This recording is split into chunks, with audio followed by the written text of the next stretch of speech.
Olá, todo mundo me vendo, me ouvindo bem? Eu tô todo suado porque eu tava correndo na esteira entre a sessão clínica e o café com semi de hoje, por isso que eu tô meio molhado, né? Digam aí se vocês estão me vendo, me ouvindo bem. A música do podcast, para quem tá ouvindo no podcast, é Jumping Jack Flash dos Rolling Stones, né? Que eu não vou explicar como a música foi feita porque envolve tráfico de drogas. Eu não vou ficar falando isso aqui, mas na biografia do Keith Richards, chamada Life, ele explica exatamente como que ele escreveu a letra do Jumping Jack Flash. Grande Eric. Tá todo mundo me vendo e me ouvindo bem? Vamos lá, vamos compartilhar com todo mundo essa live para que a gente chegue num recorde de 1000 pessoas ao vivo. Bom, se tiver 10 pessoas com vocês aí, com cada um, tem 200 pessoas na live. Então, é assim que eu vou calculando. Esse número aí, 18, para mim não quer dizer nada. Eu imagino que estejam todos vocês reunidos com uma galera para ouvir o tema que é a medicina e a padaria.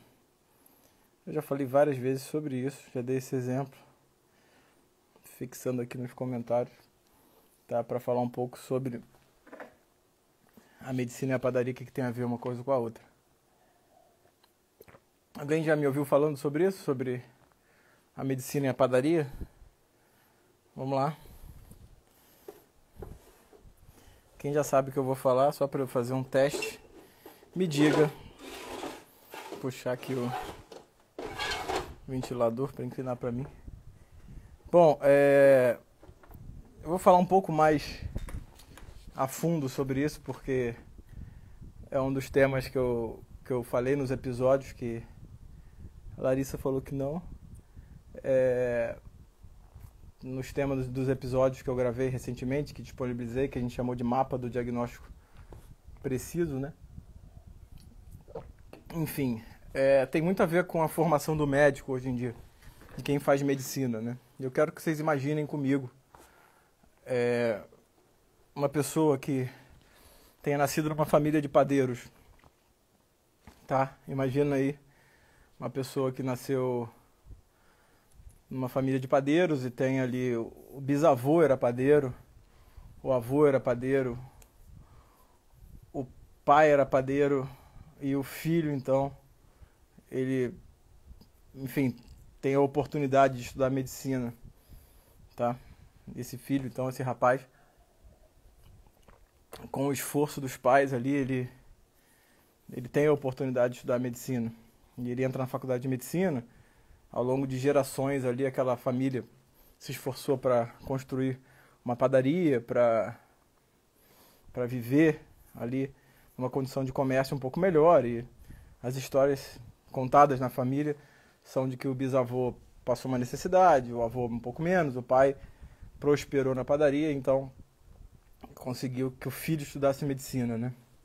Então o filho, ele estuda desde os seus 12, 13 anos, num colégio melhor, tem ali um estudo que o pai não teve, que o pai acabou entrando na padaria desde cedo para trabalhar com o avô, que se tornou padeiro. Então, esse filho, esse menino,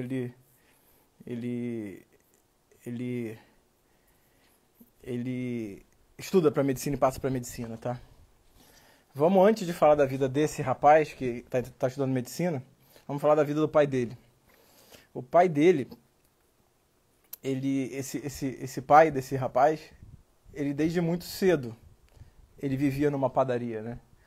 O avô dele era padeiro, o pai dele era padeiro, e ele então, ele cresce dentro de uma padaria.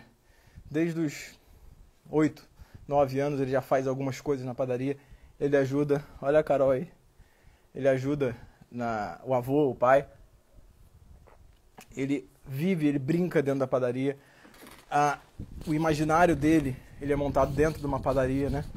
O imaginário dele, quando criança, é montado na padaria, e ele aprende a fazer pão muito cedo, com 12 anos, com 13 anos, com 14 anos, com 16 anos ele já é um padeiro, né, muito bom, ele já consegue fazer o pão, ele já ajuda, ele já trabalha para a família. Aos 18 anos, ele quando atinge a maioridade, ele é um padeiro de fato. O avô dele é padeiro, o pai é padeiro. Ele passou a vida inteira numa família de padeiros, né? Não só dentro do trabalho, não só fazendo pão durante o tempo, durante a jornada de trabalho, mas nos finais de semana, nos almoços de família, nos jantares. Todos os ambientes dele, o imaginário dele foi preenchido com padeiros que trabalham disso, que vivem disso, e que precisam descansar para estarem prontos para a padaria do dia seguinte. Precisam passar o final de semana de uma maneira que não atrapalhe o trabalho de padeiro, né? Mesmo porque a padaria funciona 24 horas, né?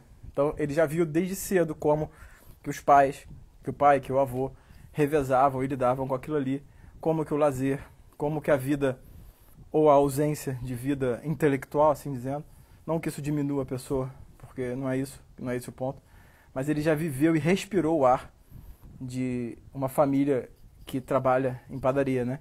Então esse menino, o pai desse rapaz que faz medicina, ele aos 18 anos era padeiro. Então quando ele ia para a padaria, ele fazia ali no pão o sabor de uma época, né? Então ali, socialmente, o gosto do pão dele representava o sabor de uma época, né? de uma história, de um período histórico, né? Na padaria do fulano de tal tem um pão que é diferente da padaria do outro lado, né? Ali tinha ali uma questão familiar, um jeito de fazer o pão, né? E quando queima o pão, por exemplo, e sai errado, não queima, não é só um pedaço de massa que queima ali, né? É a vida dele que queima, um pedaço dele que está ali. Porque ele é padeiro, tá? Esse sujeito, de alguma maneira, ele adquire ao longo da adolescência e da infância dele a identidade de um padeiro, né? Agora você imagina uma outra pessoa que, por exemplo, estuda fora, faz uma outra coisa e precisa trabalhar, então vai trabalhar numa padaria e aprende ali num curso rapidamente como faz pão. Num curso de um mês, sei lá, 1 mês e meio, 2 meses, não sei. E começa então a fazer pão. E trabalha meio expediente na padaria para poder pagar a faculdade, enfim, de economia, vamos dizer assim, à noite, de outra coisa, sabe? Porque ele tem o objetivo de trabalhar durante um período determinado de tempo na padaria e depois dele ir dele ir de fato para a vida dele que ele quer, de repente na faculdade de economia. Esse cara não é padeiro, né? Ele está como padeiro num período. Se queima o pão, não queima o sabor de uma época, né? Se queima o pão, não queima um pedaço dele, queima uma massa ali. E pronto, ele joga fora e faz outra, tá? Por que eu tô querendo dizer isso? Porque, olha a Heloísa aí, minha companheira, ela me desconcentra. Mas hoje eu tô concentrado aqui. Mas quando esse rapaz, então, e eu tô falando de você agora e de mim, tá? Quando esse rapaz, ele sai dessa linha de transmissão de conhecimento, então, olha o Thiago aí também, quando esse rapaz sai dessa linha de transmissão de conhecimento, e que o bisavô era padeiro, que o avô era padeiro, que o pai era padeiro, e ele pode prosperar, entre aspas, na vida, fazendo uma faculdade de medicina, por exemplo, né? Ele vai para um mundo completamente diferente, hein? Completamente diferente. É outro mundo, completamente diferente. Ele entra na faculdade de medicina, só que dentro de casa ele continua conversando e convivendo com pessoas que são outra coisa, né? Que são outra coisa. E que conseguem ensinar coisas boas, sim, uma série de virtudes, uma série de características boas, mas dentro do cenário do comércio e da padaria, né? E que muitas vezes o discurso desses pais, desses avós, eu fico feliz do meu filho poder fazer medicina, tá? E nos momentos de hesitação desse rapaz, o que esse menino ouve, esses alunos ouvem, o que vocês ouvem, né? Você tem sorte, porque você pode estudar. Eu tenho condições de te dar estudo. Eu tenho condições de te dar um futuro que eu não tive, né? E aí ele olha para o futuro dele, ele olha para o que ele é e projeta no filho dele uma evolução, né? Uma evolução, né, social, uma evolução material, enfim, profissional. Então, ele diz para o filho isso, olha, você só tem que estudar, né? Só que quando uma família que tem uma cultura profissional diferente, eu dou exemplo da padaria, mas isso se estende para tudo, tá? Para qualquer profissão. Quando existe uma cultura familiar diferente do que se propõe a ser feito pelo membro mais novo, né? Não é tão simples assim, de a você só resta estudar, né? Você tem sorte de estar estudando, você tem sorte de ter uma vida melhor do que a minha. Não, há uma quebra de transmissão. E esse rapaz, que agora ele vai ser médico de uma família de padeiros, ele vai precisar criar uma nova cultura, né, no ambiente que ele vive, para saber como se vive para ser médico. E o que é ser médico, né? Isso é muito interessante, porque muitas vezes é o fruto, aliás, é a gênese da angústia de uma quantidade imensa de alunos de medicina, que escutam dos seus pais, que são pais bons, né, bem intencionados, vocês têm que ser gratos a eles, mas quando eles falam, você só precisa estudar, né, tá implícito ali, né, que eles não conseguem ensinar, né, como é você ganhar a sua identidade de uma profissão que eles não têm, de uma vida social, né, de ação prática que eles não têm. E isso causa uma dor, né, que às vezes é difícil de ser falada, né? Então, se, por exemplo, uma família de padeiros, né, a sexta-feira ela tem que estar de acordo com o trabalho do dia seguinte na padaria, né? Como que um integrante que faz medicina vai encarar a sexta-feira? Porque é diferente, né? É diferente, né? Um estudante de medicina, por exemplo, ele não vai acordar cedo no sábado para ir trabalhar, né? Ele acorda cedo para estudar, né? E se ele não precisa trabalhar, né, e ele não tem em casa um exemplo do que é acordar para fazer algo que não seja trabalhar, muitas vezes ele não sabe o que fazer, né? Então, a criação dessa identidade talvez seja o maior desafio para quem vem de uma família que não tem a identidade do médico. Que é o meu caso, por exemplo. Na minha família não havia médicos, né? Então, eu fui criado num ambiente que eu tive, sim, um ambiente de estudo. Então, meu avô estudou, meu avô deu estudo para minha mãe, meu pai também estudou. Então, eu tinha a noção de que era um ambiente voltado ao estudo, mas as virtudes a serem adquiridas para a profissão da medicina, eu não consegui ter isso de dentro da minha casa. Eu tive outras virtudes. Eu consegui adquirir essas virtudes, né, a partir da minha escolha, da escolha das pessoas que eu queria seguir, né? Então eu precisei escolher pessoas para dar uma autoridade, para me ensinarem a ser médico, né? Meio Globo Repórter, sabe? O que o médico come, o que o médico bebe, o que o médico faz na hora de folga, né? O que o médico fala na hora do almoço. Isso é uma pergunta para a gente se fazer, né? Você não é médico, você não é estudante de medicina só naquele período que está na faculdade. Se você, por exemplo, e aí eu vou falar do exemplo do comércio, né, de famílias de comerciantes, né, que aqui na região que eu moro existe muito, né, comércio, representantes comerciais que têm uma vida financeira boa, né, que conseguem pagar uma faculdade de filho, né. Muitas vezes, a vida de um comerciante é trabalhar muito durante a semana e final de semana não precisar ter atividade intelectual. Não estou falando de intelectual no sentido de ser burro, não é isso não. Muitas vezes não precisar de fato, né, sentar para organizar um estudo, né?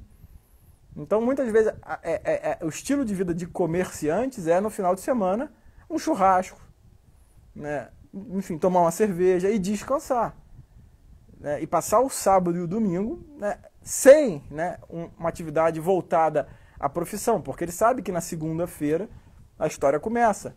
E muitos desses comerciantes, por exemplo, que eu sei, encerram as atividades festivas no domingo de manhã, para domingo de tarde descansar para poder trabalhar na segunda. Isso funciona para a medicina? Eu, por exemplo, eu preciso do meu final de semana para organizar minha vida de estudo. Ontem, que foi domingo, né, eu gravei uma aula, eu montei a minha aula de amanhã, que é terça, então eu estudei um capítulo do Harrison, entendeu? No sábado eu tive aqui um evento, né, recebi um casal aqui em casa, tal, mas de tarde também, depois eu precisei organizar algumas coisas do meu trabalho, entendeu? Então isso é diferente, né? É diferente, né? Você saber como que você vai criar a sua identidade em torno de uma profissão, né? E eu aprendi isso com os meus mestres, tá? Com os meus mestres, não teve outro jeito, né? Então eu queria que vocês refletissem disso em relação à medicina e à padaria, porque a medicina é uma padaria, né? E quando você se torna médico de verdade, que isso aí não vem com um diploma, tá? Não vem com um certificado de 20 horas, não vem com, sei lá, com um carimbo na mão, com um número do CRM, não, né? Claro que você precisa disso, mas não é aí que vem. Você tem um diploma. Você se torna médico quando você adquire a identidade do médico. Que ela não é transmitida só de forma técnica. Ela é transmitida quando você convive com os médicos, né, que pensam da mesma maneira que você admira, que você gostaria de ser, né? Então, tem que ter isso, né? Você tem que ter essa reflexão, né, de pensar quando é que você se torna médico ao ponto do seu paciente ele ser um pedaço de você, né? Claro, não é um pedaço de você com as mesmas dores, né, porque a dor é dele, né? Mas quando que, assim como na padaria, né, um padeiro que tem uma história familiar que perde um pão, ele perde ali um pedaço dele, né, que ele representa ali na padaria o sabor de uma época, né? Como que o médico se insere no meio da sociedade? O que ele representa para os pacientes que ele vai cuidar, né? Como que você se insere na sua vida profissional para ter uma identidade a ser apresentada para essas pessoas no lugar que você escolhe viver, né? Então isso tem que ser um momento de reflexão, porque não aprende-se isso na faculdade, né? Você não vai aprender na faculdade. Você não aprende isso com certificados, né? Então você vira médico quando você passa a ter essa identidade de médico e é capaz de agir nas incertezas que a medicina traz. Porque a medicina não traz certezas, é diferente da prova de física. Tá? É diferente da prova de múltipla escolha, que você tem lá A, B, C, D e E, tem que ser uma dessas questões, né? Todas as certezas que o bom aluno tem na prova, ele deixa de ter automaticamente quando ele ganha a identidade de médico, porque cada paciente chegar para ele vai trazer uma incerteza. E ali o que ele vai poder levar e entregar não é só uma receita, é justamente a própria personalidade, capaz de interpretar aquela narrativa, capaz de interpretar aquela queixa, aquela preocupação e oferecer uma solução, né? Uma solução, ou melhor, oferecer a melhor das alternativas a serem escolhidas para aquele paciente individual. Então a minha reflexão de hoje é sobre a padaria. Beleza, galera? Para quem tiver interesse, a comunidade Medicina Intuitiva está com vagas abertas e o link está na minha bio. Chequem lá, porque quem se inscrever nessas primeiras 24 horas vai ter um baita de um desconto, como todas as ações de venda têm, e também vai ter direito a 2 masterclasses com o Henrique Caio e o Cristiano sobre organização e sobre carreira médica. Beleza, galera? Um abraço a todos e até a próxima.